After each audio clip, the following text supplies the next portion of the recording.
Hi, it's Congresswoman Jan Schakowsky, and I'm back with my plans and pans. Well, we are up against a deadline of the 30th of September, which is just a few days from now, to try and get a budget agreement and pay for all the things that we do in the Congress and in what we do in the country. And unfortunately, what we're seeing instead is real chaos. And some talk about the possibility of a government shutdown, but I prefer to talk about it as a government collapse.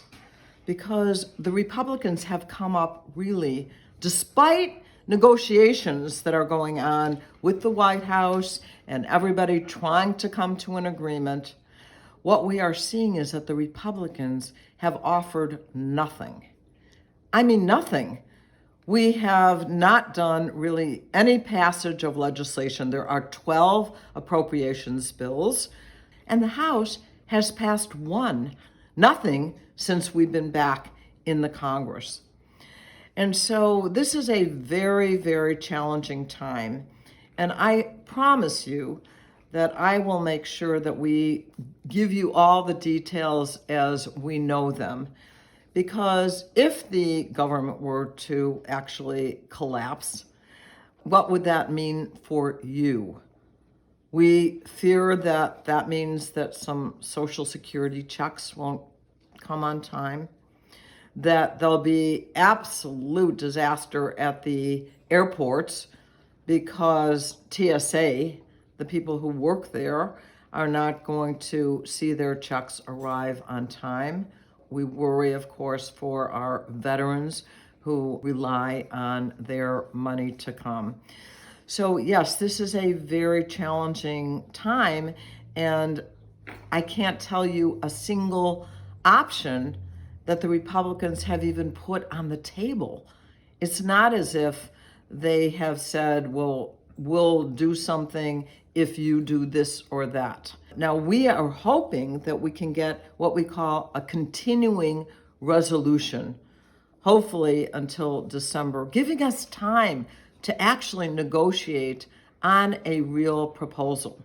Some of the Republicans have said that they won't vote for anything until we were to say that no more migrants can come into the country and that we're going to shut down the borders. Things that, of course, we don't want to see happen in our state and in our communities. And so this is time to pay attention, urge our Republican colleagues to come up with a reasonable proposal, a bipartisan proposal, if you will, so that we can move forward as a nation together that's going to work for everybody. I am proud to say that one of a tiny handful of bills that actually passed, just really a couple of them, was something that I introduced to protect the Bahai people who live in Iran from the incredible persecution that they face there. It's really timely because this is the 40th anniversary of the murder of 12 young women, the youngest 17 years old. But the discrimination and the persecution has not ended for the people in Iran. So my legislation condemns the country of Iran for the persecution of people who have lived there for many, many decades, centuries in Iran for the kind of persecution. It was almost unanimous.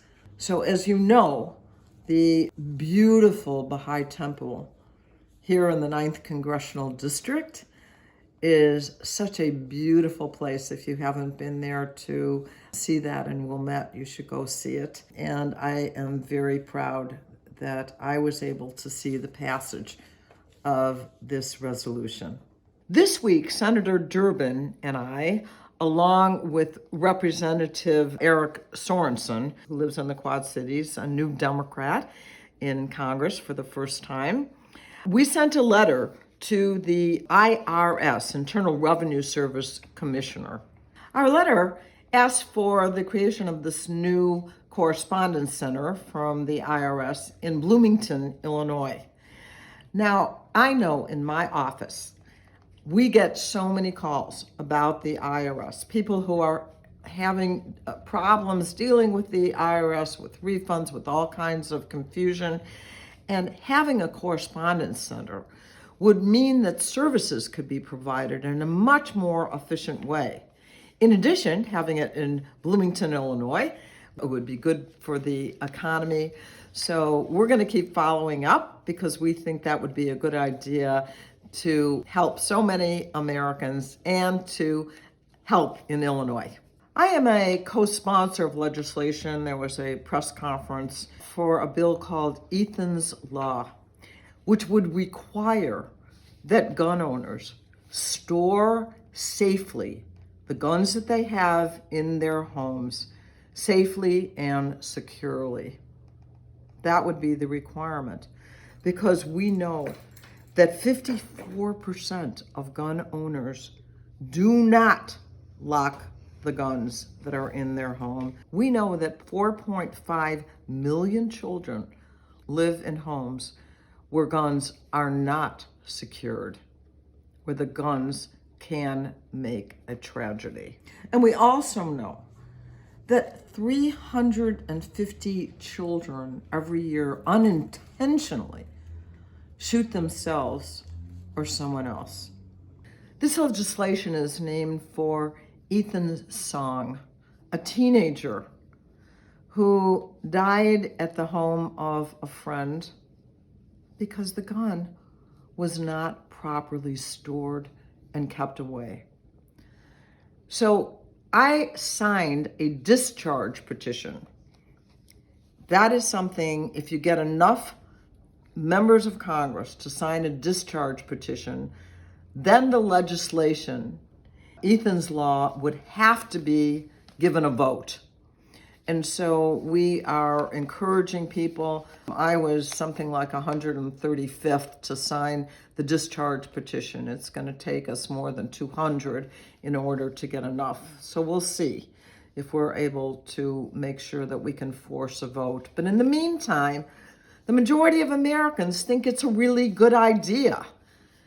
So regardless even of how many members of Congress, we should listen to the American people.